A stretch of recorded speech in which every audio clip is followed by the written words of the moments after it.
Alright, so what's up everyone, now welcome back to the channel. Now today we're going to be talking about the top 5 class setups for Warzone. Now these are my top 5 picks. These are the 5 class setups that I genuinely use when I play Warzone. And some of these are down to personal preference. Some of these I just use because I like the guns, let's say. But I would also say that these are some of the best guns that you can get in Warzone. Now, we are going to cover a wide variety of different things in this video. We're going to be covering sniper rifles, SMGs, close-range weapons, long-range weapons. So, this should cover every single playstyle that there is in Warzone. But just before we do get into the video, if you are new around here, make sure you subscribe to the channel. I make Call of Duty content just like this on a very regular basis. So, if you want to see more stuff like this, or Warzone, or Cold War, anything Call of Duty basically, then make sure you subscribe. But without out of the way, let's get into the first class setup. Now we're just going to get this one out of the way. Everyone knows what this is going to be, and let's all say it together. This is the AUG and FFAR. Now, obviously, this is the objective best class setup in the game at the moment. If you want to get wins, if you want to do really well, this is what you want to use. I'll just show all the attachments and stuff that you want to use on screen now, but I personally don't really like using this class setup. It makes the game just too easy in my opinion. It feels really cheap, but I thought I might as well just throw it in because some people might be looking for the best AUG FFAR setup, which if you do use, then fair enough. It's not really my thing. I prefer to just use slightly off metal weapons, but if you want to use this, then the setup is on screen. Now it is worth mentioning, you could also sub out the AUG for the M16, especially since the AUG nerf that happened recently. Some people are starting to swap to the M16 now. I'll put a class setup of that on screen as well. And another thing as well is you could swap the FFAR out for the Groza, which we are going to talk a little bit about later, but the Groza is basically the FFAR but just slightly worse. So that, if they nerf the FFAR with the Season 3 update and not the Groza, then it's just going to be the same meta all over again. But anyway, let's move on to the second class setup, which is the CR56 AMAX and the Groza. Now, I personally have a strict rule with my class setups where I don't have two guns that take the same ammo type, but this one is an exception, mainly because of that AMAX. Now, the reason I say this is because the AMAX is, it's a very slow-firing assault rifle, and it also only has 45 round mags, whereas something like a Grau, 60 round mags, high rate of fire, so you're going to be using a lot of ammo. Now, once again, the class setup will just be on screen. You can, write it down or whatever.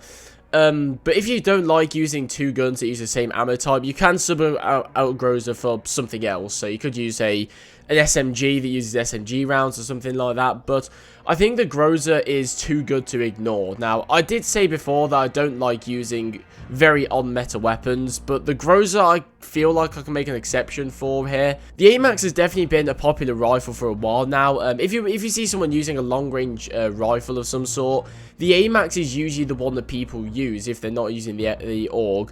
But the Groza really does live in the shadow of the FFAR because it is very similar. But obviously, since it is objectively worse than the FFAR, people aren't going to use it because that's pretty much how the COD community rolls. So if the FFAR does get nerfed again, or even if it doesn't, give the Groza a try. I promise you will enjoy it, especially because it has 60 round mags as well. But I can see this gun being the new meta. So next up we have maybe my favorite class setup on here. We have the ASVAL and the Kar98k. Now, the reason I say this is my favorite, or at least one of my favorites, is because I really like the ASVAL. That thing is really good, and the car is just a really easy to use sniper in Warzone. It's a one-shot headshot, really quick ADS, quick rechamber speed. It's pretty much got everything, the Kar98, and it is really good. Everyone knows that by now, so if you're going to be sniping, you're most likely using a car, but the ASVAL is rarely used, despite it having one of the quickest TTKs in the game, and it does also actually manage to rival the FFAR at close range as well. So if it is so good, as I do claim, why don't people use it more? And the main thing is because of the ammo. It has relatively low recoil, a high fire rate, a quick TTK, but because of that ammo, you need to be more conservative and think more about your engagements. The maximum amount of ammo you can have in a magazine is only 30 rounds, whereas with an FFAR, you can have up to 50. So you can see why people would lean more towards the FFAR, because the VAL has a really high fire rate and has a very small ammo capacity, so you can't just take on an entire squad with just the VAL. You'd probably be able to take out 2, maybe at a push 3 people tops. But honestly, I really like the VAL, and this is one thing that the FFAR really needs. See, with the VAL, it has the ammo to keep it in check, and that's a big thing, because yeah, it has a really high TTK, not tons of recoil. the ammo really does make it sort of struggle when you're playing quads or trios, especially on your own. But with the FFAR, everything about it is good. It's good at close range, it's good at medium, even pushing long range. It has a quick ADS, especially for a gun that has that time to kill. A really high fire rate, really good damage profile. There's no downside to the FFAR, and that's one thing that Raven needs to keep in mind when they nerf it next, is give it some sort of downside or some reason why, you know, it's a bit more skillful to use as opposed to another gun. But now we're going to move on to my 4th class setup here, and this is the Grau MP5. Now, I would say this is also one of my favorites on this list. This is sort of a throwback to the sort of start of Warzone. This was basically the old meta. The Grau MP5 meta was... it was playing in the game at the time, not as bad as the AUG FFAR, not by a long shot, but this class setup actually does still hold up today. Compared to the AUG FFAR, maybe not, but everything else, it really is a good class setup. So the Grau is obviously just a throwback. It doesn't really have much recoil. It has really great range, 60 round mags, high fire rate, all of that stuff. Everyone pretty much knows about the Grau by now. And we also have the MP5 here. This is the Modern Warfare MP5. Now, people will probably say in the comments down below that the Cold War MP5 is technically better than the Modern Warfare one. But I personally prefer the Modern Warfare one. I don't know why. Maybe because I have Obsidian on it. It looks cool. Or maybe because I just prefer the feel of it. Because Modern Warfare guns do feel a lot better in this engine. If you want to use the Cold War MP5 in place of this one, then that is fair enough. I'll leave a class setup on screen as well for that Cold War MP5 as well as the other two. But I personally just really like the Modern Warfare MP5. It just feels a lot nicer to me. So last but not least here, we have the Ram7 and MP7 combo. Now, I have talked about these two guns in a previous video I did. I think it was the top 5 underrated guns. But this combo I mentioned is actually one of my favorites, and I love both of these guns so much, and together they just seem to work really well. I'm not sure what it is, but I just really like using them together. Now, one thing that I would say about the Ram7, one thing that makes it for me is the core combat hollow sight. There we go, I'll say it this time.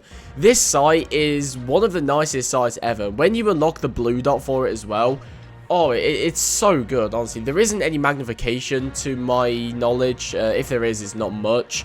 But it has just such a clear picture. You know, the frame's very small. You have a tiny little dot, and it's just so satisfying to use. Not only this, it does have a really high time to kill. Not a ton of recoil, but I think the problem with the Ram7, in my eyes, is its range. If you're shooting someone from a good range with an AMAX, it feels like you're tanking them. But with the Ram7, sorry, it does feel like it does have quite a bit of damage drop-off. Even using a monosuppressor and long barrel and all that stuff, it does feel like when you get to a certain range, you're just shooting peas at them. Now, the MP7, once again, I've talked about before, but this is a very slept-on weapon, in my opinion. Before the Cold War integration, people would use this gun, but now I feel like people have moved on, obviously, to the FFAR and stuff. But the MP7, I really like. And the main thing that I do like about it is it can have 60-round mags, which is not a thing you see in close range weapons. I mean, the FFAR is 50, the Groza does have 60, the VAL has 30, you know, those guns we've covered today. And another thing I love about the MP7 as well is it literally has, like, no recoil at all. I don't know what it is, but I don't use a grip on the MP7, and it still feels like it has, like, no recoil, which is madness to me. So, the MP7 is a really accurate gun, and it allows you to try and go for more headshots, I feel, because you don't have to manage recoil. Which could make this thing a strong contender at close range. But overall, I just really like the MP7, ammo, no recoil, and it does have a pretty good time to kill as well. So with that, that's going to do it for today's video. The top 5 class setups for Warzone. Let me know what you think of these down in the comments below. Are you going to try any of them out? Would you sub out any guns? Or maybe there's some other guns you want to see me cover. I do want to do another top 5 underrated weapons in Warzone video, because there are still some that I want to talk about. One of them is the Fennec. That gun is just madness, but there are definitely some guns that I want to cover in an underrated weapons for Warzone video. But with that, that's going to do it for today. So thank you for watching this video. If you enjoyed it, make sure to leave a like and also subscribe to the channel if you are new around here. And yeah, I'll see you guys in the next one.